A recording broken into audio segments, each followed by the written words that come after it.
Hello students, my name is Chandan sir and today I will be teaching basic concept of chemistry chapter 1 11th का laws of chemical combination हम आज पढ़ने वाले हैं। और ये 5 हमारा ऐसा केमिकल कॉम्बिनेशन का लॉज हैं जिससे हम कैसे एलिमेंट को कंबाइन होके कंपाउंड फॉर्मेशन करता है इस बारे में हम जानने की कोशिश करेंगे। तो पहला हमारा लॉ आ गया लॉ ऑफ कंजर्वेशन ऑफ मास, जो कि हमारा 9th या 10th क्लास में पढ़ चुके होंगे। उसको अभी मैं रिवाइज करवा दूंगा। फिर लॉ ऑफ डेफिनाइट प्रोपोर्शन आएगा, फिर law of multiple proportion, Gay Lussac's law and Avogadro's law. यही 5 लॉ के बारे में हम पढ़ने वाले हैं, ठीक है। तो पहले हम देखेंगे लॉ ऑफ कंजर्वेशन ऑफ मास के बारे में, ठीक है। हम क्या पढ़े थे कि सपोज 2 एलिमेंट है, एलिमेंट ए रिएक्ट करेगा एलिमेंट बी के साथ। सपोज ये कंपाउंड निकलता है ए बी, तो law of conservation of mass हमको क्या कहता है कि mass of A plus mass of B, suppose A का मास हम ले लेते हैं x, बी का मास ले लेते हैं y, तो ये दोनों को मास का सम सपोज x प्लस वाई आएगा। तो ये x प्लस वाई जितना आया वो प्रोडक्ट साइड का मास के बराबर होगा, यहाँ पे भी x प्लस वाई आएगा। तो वही बोलता है कि law of conservation of mass, mass of the reactant side must be equal to mass of the product side. इसका बहुत सिंपल डेफिनेशन आता है, mass can neither be created not destroyed. मतलब क्या, हमारा रिएक्टेंट साइड में ए और बी का मास हम जितना लिए थे उतना ही मास हम प्रोडक्ट साइड में ही भी मिलेगा। तो स्टूडेंट्स ये है कि हमारा ये लॉ ऑफ कंजर्वेशन ऑफ मास बहुत पुराना है, जिसका फॉल्ट भी है कि मास जितना रिएक्टेंट साइड लेते हैं प्रोडक्ट साइड में मास, ये तब भी बताया गया था। इसमें एक फॉल्ट है, आगे मैं बताने वाला हूँ, ठीक। फिर देखते हैं हमारा आइंस्टाइन का एक फेमस लॉ है E is equal to mc², जो आइंस्टाइन मास एनर्जी रिलेशनशिप के तौर पे हम समझ सकते हैं कि कुछ मास एनर्जी पे कन्वर्ट हो जाता है। तो ये इस वाले फॉर्मूला से हम डिराइव कर सकते हैं, जिसमें E होगा एनर्जी, m क्या होगा mass, c is speed of light. तो हम अभी देखेंगे law of conservation of mass में mass of the reactant is equal to mass of the product था। और मॉडर्न लॉ क्या कहता है कि कुछ अमाउंट ऑफ मास, इसको हम ऐसे भी लिख सकते हैं, देखो m is equal to E divided by c²। तो कुछ अमाउंट ऑफ मास एनर्जी में भी कन्वर्ट होता है, तो ये मॉडर्न लॉ हो गया। एग्जाम्पल देखते हैं, suppose C plus O2, carbon and oxygen react करके क्या बनाते हैं, कार्बन डाइऑक्साइड। बहुत सिंपल सा रिएक्शन है। फिर हम इसका देखते हैं मास। तो यहाँ पे कार्बन का मास कितना है, यहाँ पे मैं ऊपर लिख लेता हूँ अगर किसी को याद नहीं है। तो मास ऑफ कार्बन क्या है 12, मास ऑफ ऑक्सीजन 16। तो यहाँ पे हम लेफ्ट साइड का मास कैलकुलेट कर लेते हैं। मास ऑफ कार्बन कितना आएगा 12 प्लस ऑक्सीजन का मास 16, 2 ऑक्सीजन के आइटम है तो 2 इंटू 16 होगा। यहाँ पे कार्बन का 12 प्लस 2 इंटू 16 यही है। तो यहाँ पे आएगा 16 into 2 32 plus 12 is equal to 44। यहाँ पे इस साइड भी आ रहा है 44। तो दोनों साइड का मास हम देख रहे हैं सिमिलर आ रहा है। तो इस हिसाब से हम दूसरे एग्जाम्पल भी देख सकते हैं, जिसमें लेफ्ट हैंड साइड का मास रिएक्टेंट साइड का mass is equal to product side का मास होगा। तो इसमें एक प्रॉब्लम हम लेंगे, क्वेश्चन है, एक बार मैं क्वेश्चन लिख लेता हूँ। तो हम इसका एक क्वेश्चन प्रॉब्लम लिए हैं। देखो ये बता रहा है कि 1.5 ग्राम ऑफ इथेन, इथेन कितना है 1.5 gram of ethane on complete combustion, combustion होगा मतलब ऑक्सीजन के साथ रिएक्ट करेगा, हमको मालूम है, लेकिन ऑक्सीजन का मास यहाँ पे दिया नहीं है, ये थोड़ा नोटिस करना है। यहाँ पे ऑक्सीजन का मास दिया नहीं है, जिसको हम निकालेंगे आगे जाके। कंबशन होके कार्बन डाइऑक्साइड एंड वाटर निकाल रहा है, कार्बन डाइऑक्साइड का मास एंड वाटर का मास गिवन है। कार्बन डाइऑक्साइड कितना निकाल रहा है 4.4 ग्राम्स एंड वाटर का मास निकाल रहा है 2.7 ग्राम्स। तो हमें क्या प्रूफ करना है? The relation obeys law of conservation of mass. हमको प्रूफ करना है कि लेफ्ट हैंड साइड का mass will be equal to mass of right hand side. तो देखो पहले हम क्या करेंगे, ऑक्सीजन का मास निकालने की कोशिश करेंगे। तो ऑक्सीजन का मास निकालने से पहले हम इथेन का नंबर ऑफ मोल्स निकालेंगे, फिर देखते हैं आगे कैसे हम ऑक्सीजन का मास निकाल रहे हैं। तो पहले हम देखेंगे number of moles of ethane क्या आएगा। हमको मालूम है mass divided by molar mass करने पर नंबर ऑफ मोल्स मिल जाता है हमको। तो मास यहाँ पे गिवन है 1.5, तो 1.5 डाल दिए हैं। तो मोलर मास C2H6 का मोलर मास कैसा आएगा, 2 इंटू कार्बन का मास आता है 12 प्लस H6, तो 1 इंटू 6, तो ये आ जाता है 12 इंटू 2 24, 1 इंटू 6। तो यहाँ पे आ गया 0.5 मोल, या ये भी लिख सकते हैं 1/20। तो अभी हम देख रहे हैं 2 मोल्स ऑफ इथेन रिक्वायर्स कितना, 7 moles of oxygen. 2 mole of ethane requires 7 moles of oxygen. तो हम ये ढूंढने की कोशिश करेंगे कि 0.5 moles of ethane will require how many moles of oxygen. तो यहाँ पे कैलकुलेट कर लेंगे, 7 डिवाइडेड बाई 2 हो जाएगा into number of moles of ethane. तो ये आ गया 7 divided by 40 moles of carbon dioxide.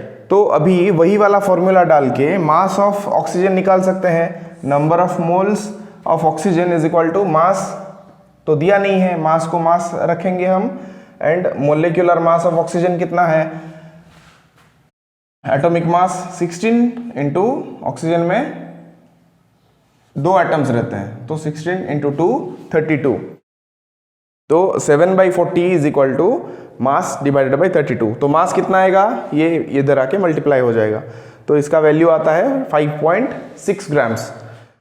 तो अभी देखेंगे यहाँ पे, देखो हमारा 5.6 ग्राम, हम इतने में क्या कर रहे थे, ऑक्सीजन का मास कैलकुलेट कर रहे थे। 5.6 ग्राम हमको मिल गया है। फिर क्या करेंगे, लेफ्ट हैंड साइड का मास निकालेंगे, फिर राइट हैंड साइड का मास निकालेंगे। लेफ्ट हैंड साइड का मास 1.5 इंटू 5.6 आ गया 7.1 ग्राम, फिर राइट हैंड साइड का 4.4 ग्राम प्लस 2.7 ग्राम आ गया 7.1 ग्राम। तो यहाँ पे देखे हैं हम रिएक्टेंट का side is equal to product का साइड। तो अभी हम बोल सकते हैं कि this relation obeys law of conservation of mass. तो ये हो गया हमारा पहला कंप्लीट, पहले भी हम पढ़ चुके थे, फिर से रिवाइज हो गया, एक एग्जाम्पल देख चुके हैं हम। सो अभी सेकेंड लॉ देखेंगे, लॉ ऑफ डेफिनाइट प्रोपोर्शन। ये लॉ बहुत ही सिंपल है, इजी है। क्या कहता है ये लॉ, देखते हैं। A chemical compound, no matter from which source it obtained, it will contain the same element combined together in the same fixed proportion by mass। तो एग्जाम्पल लेके हम समझते हैं। सपोज हम लेते हैं रेन वाटर, एग्जाम्पल देखेंगे। रेन वाटर लेंगे हम, टैप वाटर लेंगे, फिर क्या लेंगे, ग्राउंड वाटर।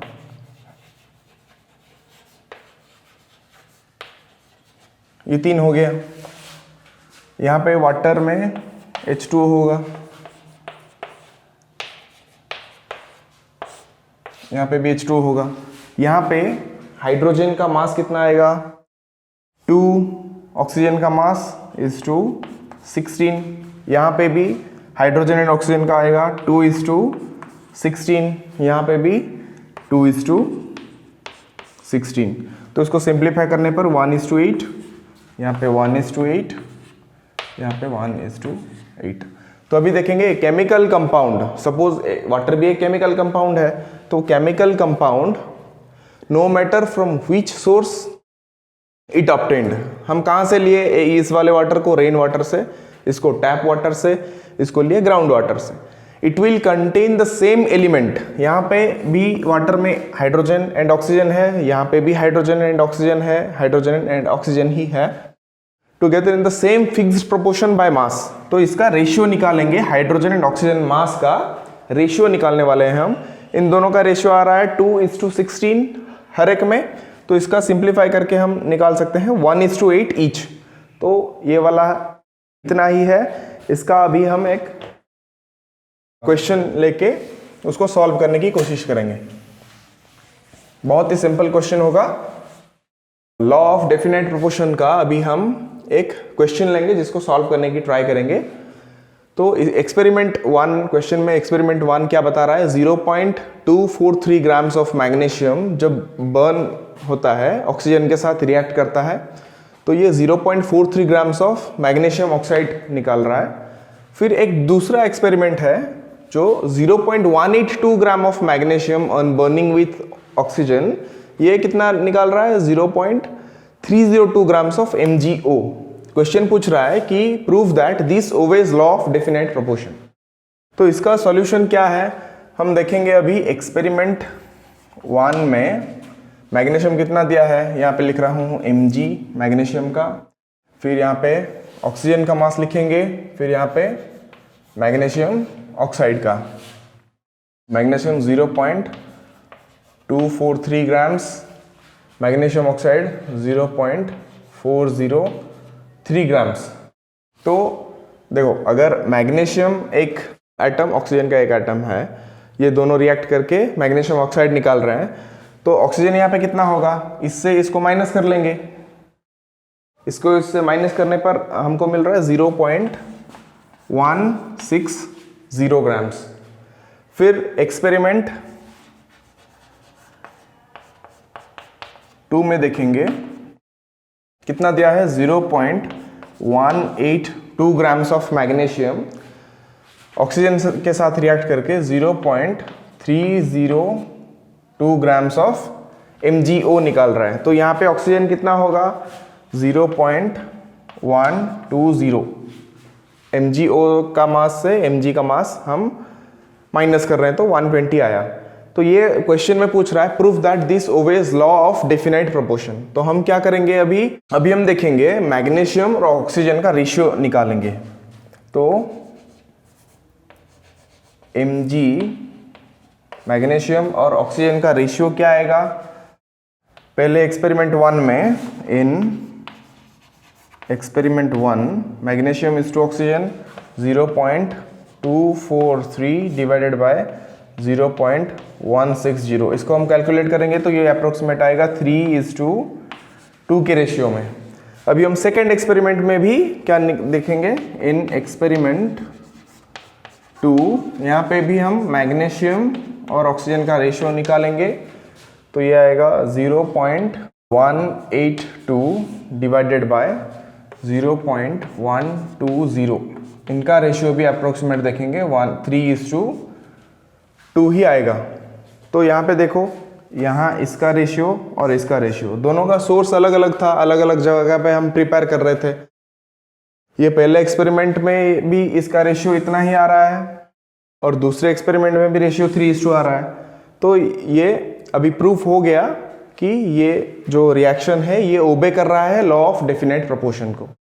अभी हम थर्ड एक्सपेरिमेंट देखेंगे। तो third law of multiple proportion का डेफिनेशन क्या बता रहा है हमको, when two elements combine to form more than one compound, then the different masses of one element which combines with fixed mass of other element bears a simple whole number ratio to one another। तो इसका example लेके हम समझने की कोशिश करेंगे। Suppose carbon and oxygen मिलके क्या बनाते हैं, कार्बन डाइऑक्साइड भी बनाते हैं। कार्बन एंड ऑक्सीजन मिलके कार्बन मोनोऑक्साइड भी बनाते हैं। तो कार्बन का एटॉमिक मास क्या आएगा 12, ऑक्सीजन का मास क्या आएगा 16। यहाँ पे इनका रेशियो क्या आएगा 12:2। यहाँ पे दो एटम है तो यहाँ पे आएगा ऑक्सीजन का 32। तो फिर से यहाँ पे देखेंगे कार्बन का आ रहा है 12, ऑक्सीजन का 16, यहाँ पे आएगा 12:16। तो यहाँ पे हमें क्या बता रहा है, when two elements combine to form more than one compound, दो element carbon and oxygen combine to form more than one compound, carbon और ऑक्सीजन कंबाइन होके कार्बन डाइऑक्साइड भी बना रहे हैं, कार्बन मोनोऑक्साइड भी बना रहे हैं। Different masses of one element which combine with fixed masses of other element, different masses of one element, तो कार्बन ऑक्सीजन का मास यहाँ पे डिफरेंट हो गया। ऑक्सीजन का मास एक में है 32, दूसरे में है 16। Different masses of one element combine with fixed mass of another element, यहाँ पे कार्बन का मास दोनों कंपाउंड में सेम है 12, लेकिन ऑक्सीजन का मास एक में है 32 और इसमें है 16। तो अगर हम अभी ये वाले कंपाउंड के ऑक्सीजन और ये वाले कंपाउंड के ऑक्सीजन का अगर हम रेशियो निकालेंगे तो क्या आएगा, तो कार्बन डाइऑक्साइड में ऑक्सीजन और कार्बन मोनोऑक्साइड में oxygen 32:16 that is equal to 2:1। तो ये 2:1 एक सिंपल 2:1 एक सिंपल होल नंबर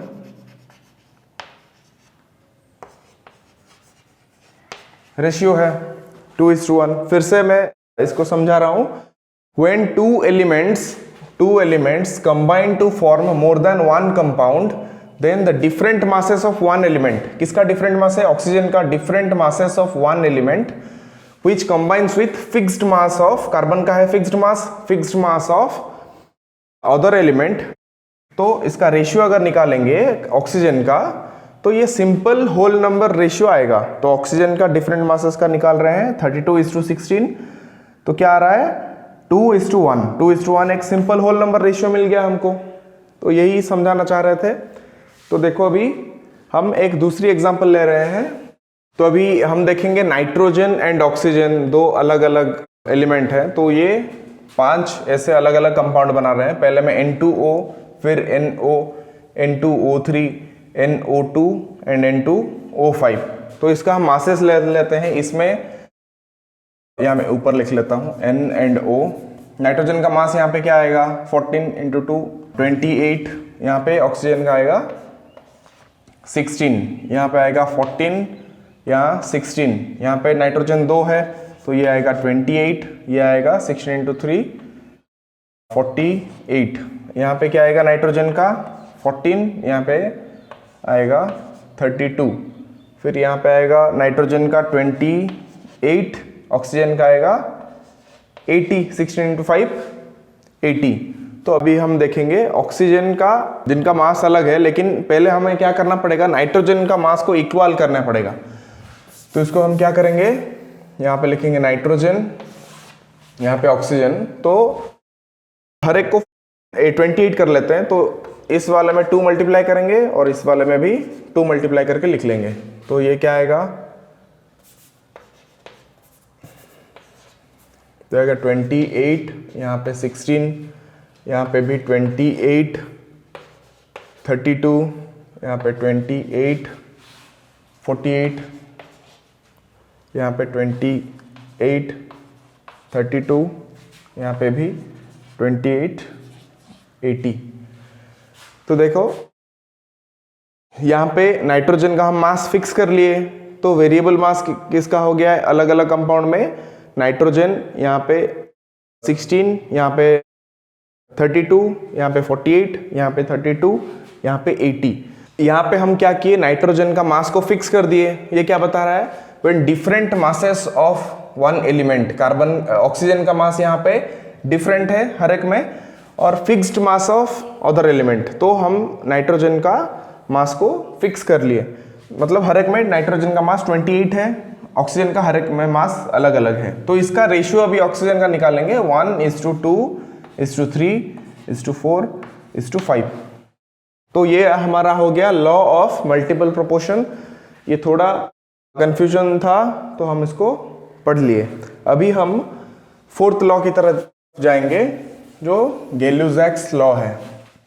तो स्टूडेंट्स अभी देखेंगे गे-लुसाक्स लॉ ऑफ गैसियस वॉल्यूम भी बोलते हैं और खाली गे-लुसाक्स लॉ भी बोल सकते हैं। ये क्या बता रहा है, when gases react they do so in volume which bears a simple whole number ratio to one another and to the volume of the product form if gases। अगर वो वॉल्यूम जो प्रोडक्ट फॉर्मेशन हो रहा होगा अगर वो gases होगा तो उसको भी हम कंसिडर कर सकते हैं। तो इसका एग्जांपल ले लेते हैं। Suppose H2 reacts with chlorine, hydrogen reacts with chlorine gives HCl। अगर इसको बैलेंस करेंगे तो यहाँ पे 2 लिख लेता हूँ, तो हो गया बैलेंस। यहाँ पे 2, यहाँ पे 2, यहाँ पे क्लोरीन 2, यहाँ पे भी क्लोरीन 2 हो गया। तो अभी देखेंगे यहाँ पे हाइड्रोजन का वॉल्यूम कितना है, 1 volume reacts with 1 volume of chlorine produces 2 volume of HCl, ये तो बता रहा है। तो यहाँ पे 1:1, यहाँ पे इनका रेशियो कितना आएगा, 1:1:2 का रेशियो होगा क्योंकि ये हाइड्रोजन एक गैस है, क्लोरीन भी एक गैस है और HCl भी एक गैस ही है। तो इसीलिए हाइड्रोजन का 1 वॉल्यूम, क्लोरीन का 1 वॉल्यूम और HCl का 2 वॉल्यूम। तो इसका अगर अब कुछ वैल्यू लेंगे सो 20 ml ऑफ हाइड्रोजन लेंगे। 20 ml ऑफ हाइड्रोजन कितने ml, 1 वॉल्यूम, मतलब यहाँ पे भी क्लोरीन भी 20 ml ही आएगा। तो 20 ml of hydrogen 20 ml of chlorine react करके कितना बनाएंगे, 2 वॉल्यूम ऑफ HCl। तो यहाँ पे आएगा 20 × 20 40 ml ऑफ HCl। तो इसका भी एक क्वेश्चन लिख लेता हूं। तो यहाँ पे क्वेश्चन क्या है, when 100 ml of methane Burns it produces carbon dioxide. तो मीथेन लेंगे CH4 रिएक्ट्स विथ, बर्न्स मतलब ऑक्सीजन के साथ रिएक्ट करेगा, it gives carbon dioxide, water and heat. पहले हम चेक करेंगे क्या ये इक्वेशन बैलेंस्ड है। यहाँ पे ऑक्सीजन 3, तो यहाँ पे 2 मल्टीप्लाई कर देंगे, यहाँ पे हो गया 4, यहाँ पे 2 मल्टीप्लाई कर देंगे, यहाँ पे हो गया 2 + 2 4, कार्बन 1, यहाँ पे भी कार्बन 1, हाइड्रोजन 4, यहाँ पे 2 × 2 4, ये हो गया। ये तो बता रहा है। तो अभी हम यहाँ पे देखेंगे 100 ml ऑफ मीथेन, मीथेन कितना है 100 ml, it burns to produce carbon dioxide and water. Question पूछा है यहाँ पे कितना ml आएगा और कार्बन डाइऑक्साइड कितना ml आएगा, क्योंकि यहाँ पे मीथेन एक गैस है, ऑक्सीजन भी एक गैस है, ये भी एक गैस है कार्बन डाइऑक्साइड, लेकिन ये एक लिक्विड है तो इसको हम कंसिडर नहीं करेंगे। तो हम गे-लुसाक्स लॉ के हिसाब से 100 ml ऑफ मीथेन ये 2 वॉल्यूम ऑफ ऑक्सीजन है, तो यहाँ पे 200 ml आ जाएगा। 100 ml ऑफ मीथेन, यहाँ पे देखो क्या है 1 है, तो 1 वॉल्यूम मतलब 100 ml, 2 वॉल्यूम मतलब 200 ml आएगा। तो यहाँ पे 1 वॉल्यूम ऑफ कार्बन डाइऑक्साइड निकालेगा, तो 1 volume methane 1 volume carbon dioxide निकाल रहा है, तो 100 ml कितना निकालेगा 100 ml, सिंपल सी बात है। तो यहाँ पे पूछा था find the volume of oxygen required, oxygen का वॉल्यूम कितना आएगा 200 ml and carbon dioxide produced, carbon dioxide कितना आएगा 100 ml। तो इसको सॉल्व करने से पहले हमें इक्वेशन को बैलेंस करना पड़ेगा, ये एक इंपॉर्टेंट फैक्टर रहेगा। तो अभी हम हमारा 5th लॉ देखेंगे, एवोगाड्रोस हाइपोथेसिस। तो ये क्या बता रहा है, in constant temperature and pressure and other physical condition को अगर हम कांस्टेंट रखेंगे तो equal volume of all gases contains equal number of molecules. तो ये क्या बता रहा है, suppose 100 ml of H2 hydrogen में लूंगा, तो सपोज इसमें n नंबर ऑफ मॉलिक्यूल्स रहेंगे, n नंबर ऑफ मॉलिक्यूल्स रहेंगे। तो वही 100 ml में जितना भी temperature, pressure and other physical condition maintain था उतना ही मेंटेन करके अगर हम 100 ml ऑफ ऑक्सीजन लेंगे तो n number of molecules of oxygen वहां पे भी रहेंगे। एक और एग्जांपल भी ले सकते हैं इस रिलेशनशिप को देख के, अगर हम 50 ml ऑफ ऑक्सीजन लेंगे तो क्या होगा, अगर 100 ml n number of molecules रह रहा था तो 50 ml में क्या होगा n/2 नंबर ऑफ मॉलिक्यूल्स रहेंगे। अगर इसको हम डबल कर दें 200 ml में कितना मॉलिक्यूल्स रहेंगे, तो 100 ml में रह रहा था n number of molecules, 200 ml of oxygen में कितना नंबर ऑफ मॉलिक्यूल्स रहेंगे, 2 × n नंबर ऑफ मॉलिक्यूल्स।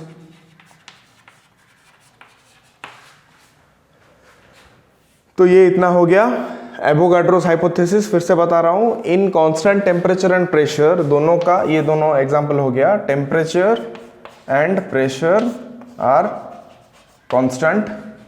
तो 100 ml, दोनों में 100 ml लिया। सपोज ये 100 ml का एक कंटेनर होगा जिसमें 2 कंटेनर है 100 ml का, दोनों का टेम्परेचर एंड प्रेशर इक्वल है। यहाँ पे H2 रखा हूँ, यहाँ पे ऑक्सीजन रखा हूँ।